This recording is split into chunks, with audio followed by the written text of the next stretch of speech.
My name is Mike Dunn, and I'm here to give my testimony. I was baptized, or sprinkled in the Catholic Church, Yeah. then baptized with the Baptists, and that's when we lived not in this area, and then the Seventh-day Adventists.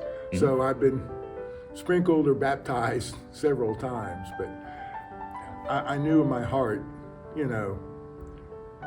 from a very young age that Jesus was, the greatest. When I was baptized in the Baptist church, I was like 12 years old, and I knew Jesus. We had vacation Bible school and everything, but it was more meaningful to me at that age. I was able to understand, a lot more. And I knew Jesus was there. He was a friend. He was a friend. You think of him as your playing buddy, when I was that age, I think the critical moment for me when I joined the Navy right after high school, and I saw the tail end of Vietnam. And I remember the date distinctly, April 30th, 1975. I was next to the last chopper to pull off the embassy in Saigon, and they were handing us children, 2 and 3 year old. I was holding maybe a 2 to 3 month old child in my arms, and I passed it off after we landed.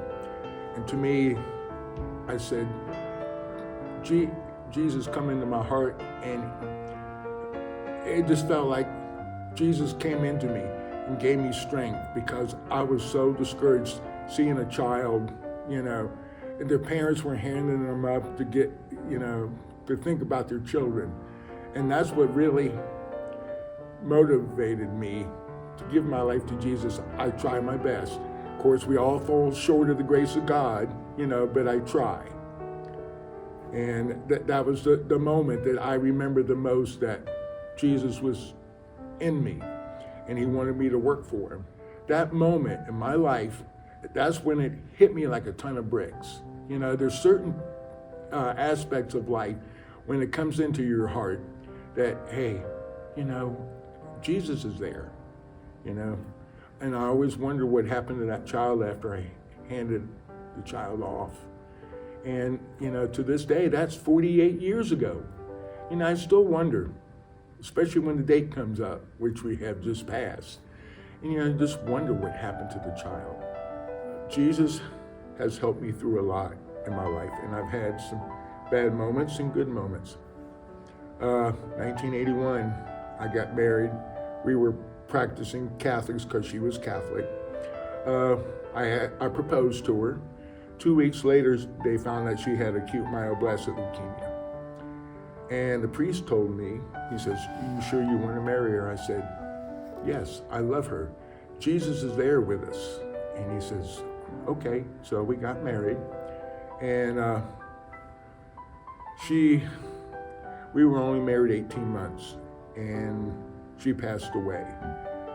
And there's been several deaths in my lifetime, and she said something to me, and I'll never forget it. She says, "I love you, I have to go." She closed her eyes and passed away. The hardest part, I asked Jesus to help me. I had her call her parents and tell her that she passed away. And that was so hard for me. But I knew Jesus was there. Sometimes you feel abandoned. It's human nature. You go through all these emotions, but I said, "Jesus, help me through it." And he did. He did.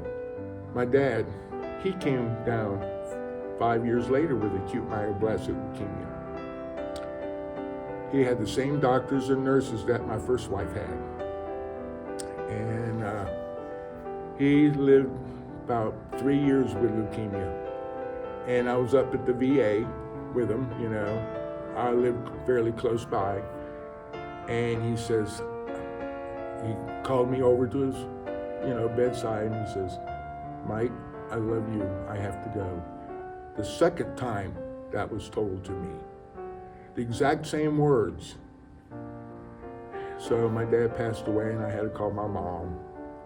That was, Jesus was standing beside me to help me through this.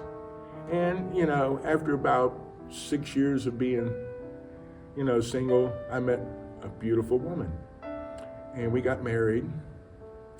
And she was a nurse. And her health started declining. After 23 years of being married, she was real sick. And she was over at Claremont Mercy.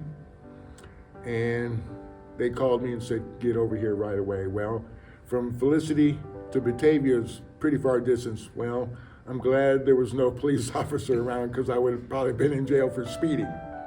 Got there and, doctor says that nothing else they can do for her. And what she said to me was, I love you, I have to go. That's the third time Jesus was telling me something. I know it in my heart. He was telling me something.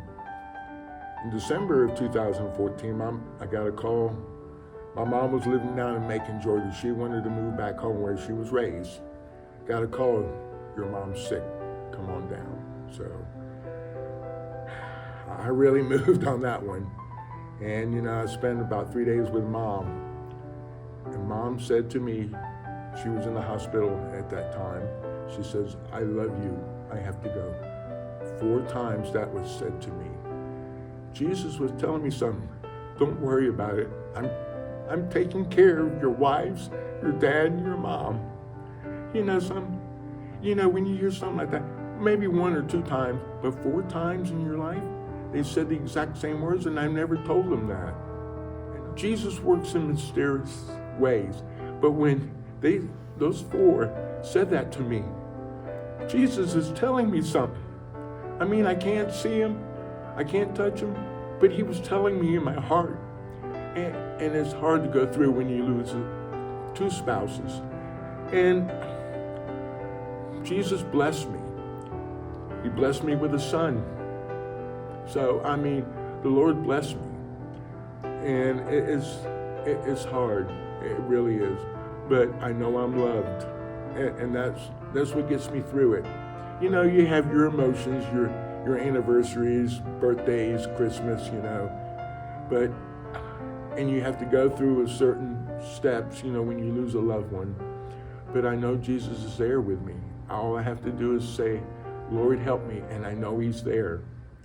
I remember one incident why I worked the food pantry, and I do a lot of work and help the community. I remember when I was in Vietnam, this little girl comes up to me, maybe 8, 9 years old. She says, I'm hungry. So I gave her my sea rations for 5 days. And they said, well, you're going to go out with food for 5 days. I said, well, I got my water. And I said, this girl's been going without food for her whole life. And when I got back, I ate like a pig. I made up for them 5 days I didn't eat. But that's why I like to help the community, with the food pantry and stuff like that, because people shouldn't go hungry in this country or anywhere. And it gives me joy.